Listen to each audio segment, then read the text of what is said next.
So in this video, we're going to discuss about halogenoalkanes. So what is exactly a halogenoalkane? It's basically an alkane that has any of the halogens attached to it.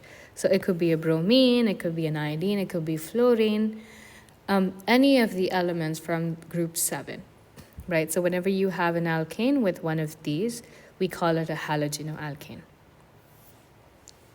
So another important thing we need to understand before we start this chapter is the term nucleophile. So what essentially is a nucleophile? It's basically a negatively charged substance, negatively charged species, so which is looking for a more positive center. So we have a cyanide ion here, so it has an overall charge of minus, and this is essentially going to be looking for a positive center, which is why it's called nucleophile.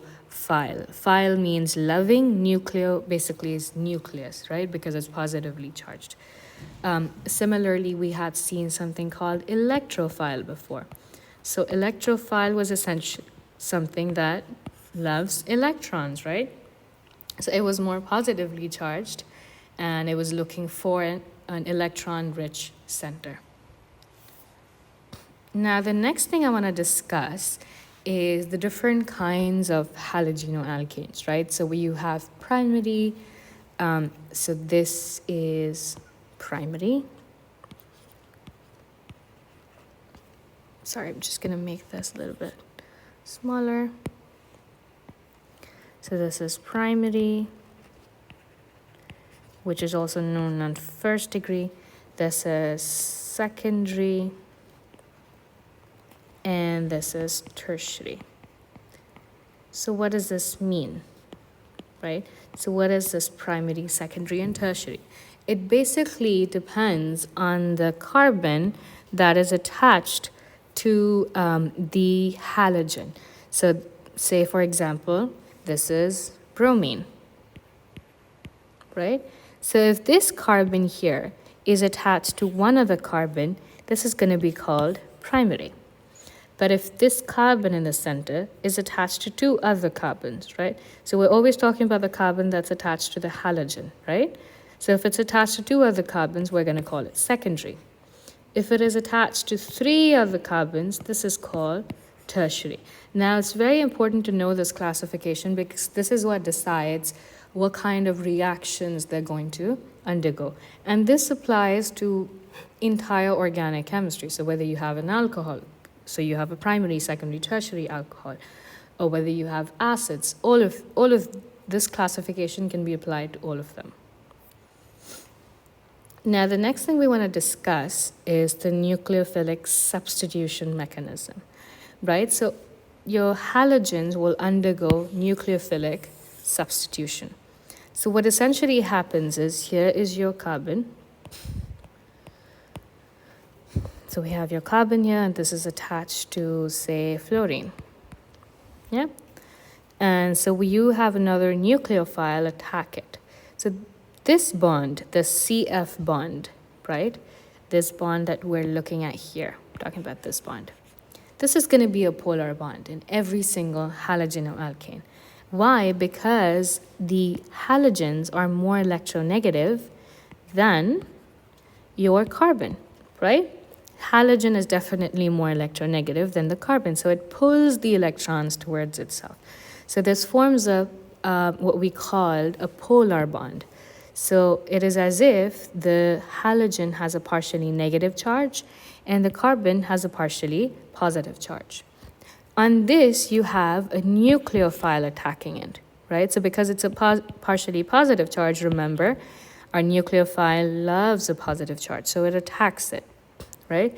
And then what happens is, as a result, we have a new bond being formed between the carbon and the nucleophile, right? Sorry, can you see it? Yeah. And obviously your halogen gets kicked out. So this is your nucleophilic substitution mechanism.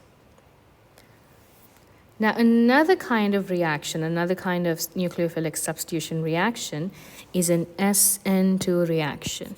And SN2 reactions are extremely important. Now, what kind of halogenoalkanes can undergo an SN2 reaction? Well, we can usually happens in primary and may happen in secondary. Okay? Now, and I'll tell you why that is so. So here we have a halogenoalkane, right? So we have a C-Br bond right here. Obviously, we said it is a polar bond. So in this case, it gets attacked by an OH, right? Now, this particular reaction, the SN2 reaction, it basically depends on the fact that the incoming nucleophile is going to be able to attack the carbon from the back, right?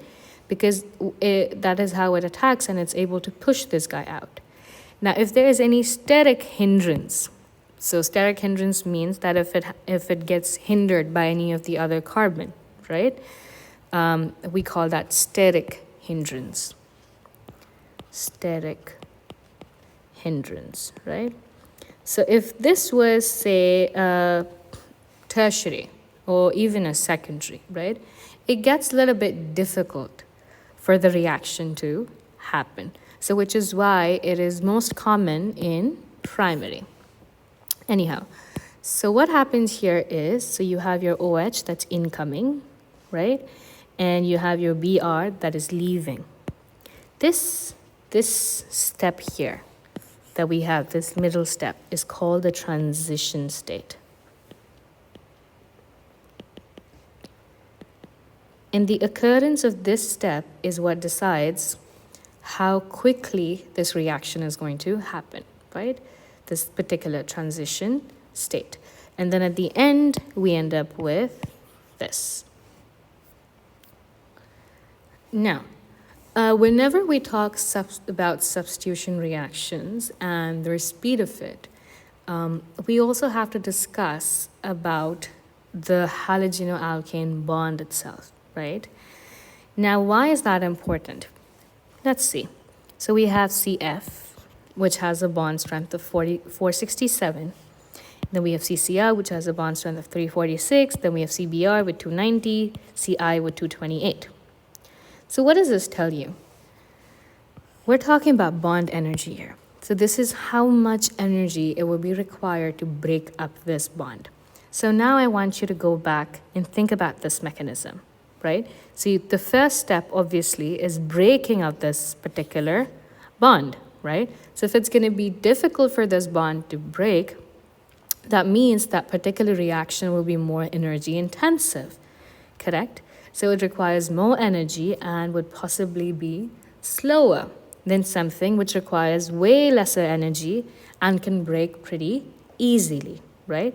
So that is something you need to keep in mind. So the easiest bond to break is carbon and iodine, and the most difficult bond to break is carbon and fluorine. All right, so let's delve into the reactions. So we have our first reaction here. So we have our C2H5Br, which is my bromoethane reacting with my alkali, right? So this is my alkali, this is my base. Notice this is an aqueous alkali, and you will find out a few slides down the line why I'm emphasizing on the aqueous.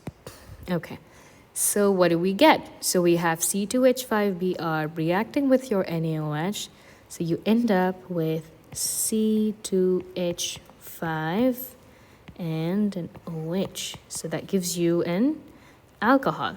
Plus, obviously, your Br gets eliminated, so it's plus NaBr. Perfect. Let's move on to the next reaction.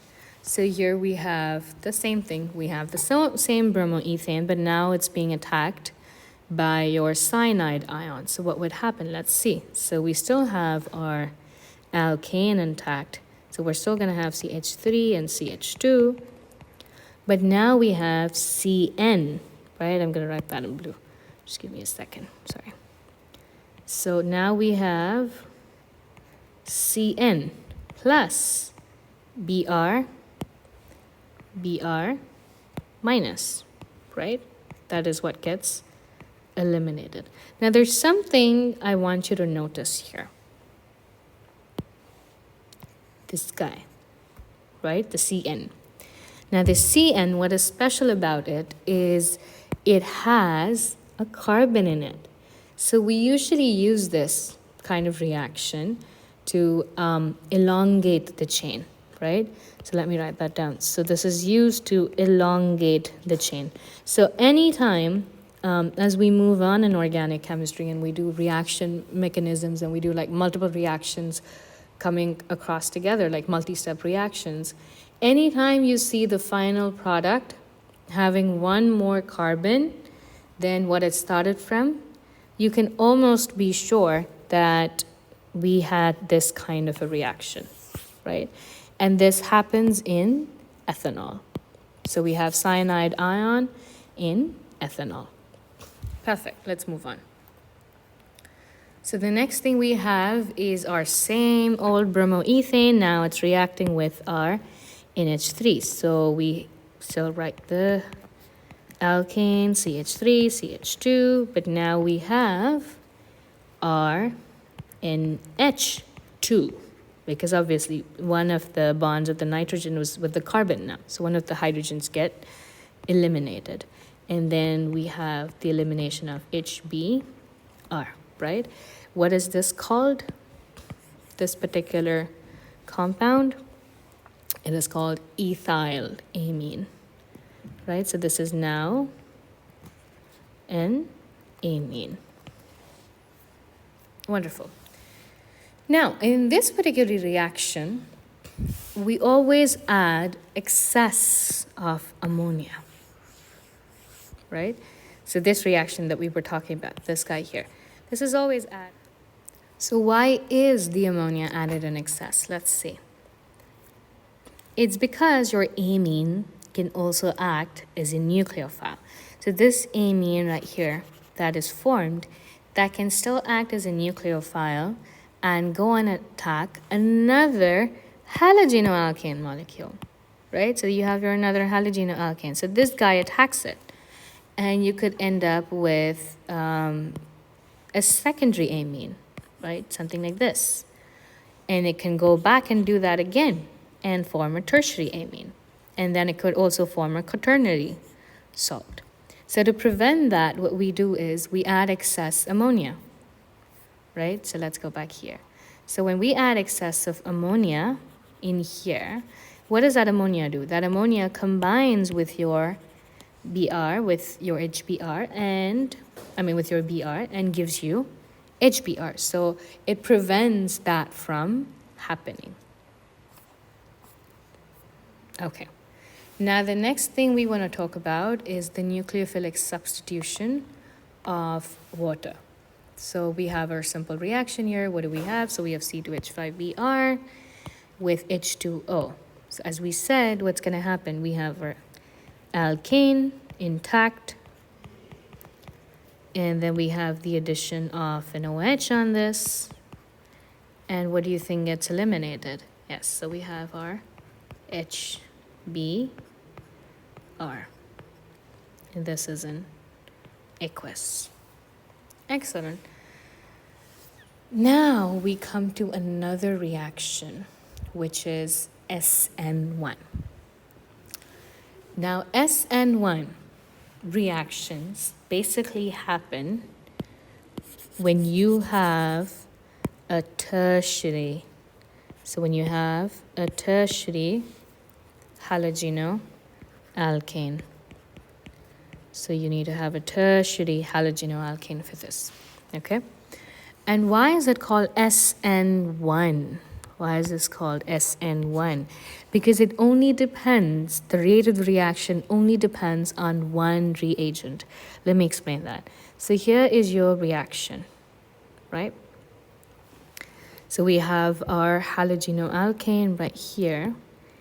And the first step of this reaction is the breaking of the CBr bond, right? The CBr bond breaking. And that is essentially the slowest step. That is the slowest step. Okay, so it only depends on the breaking of this bond.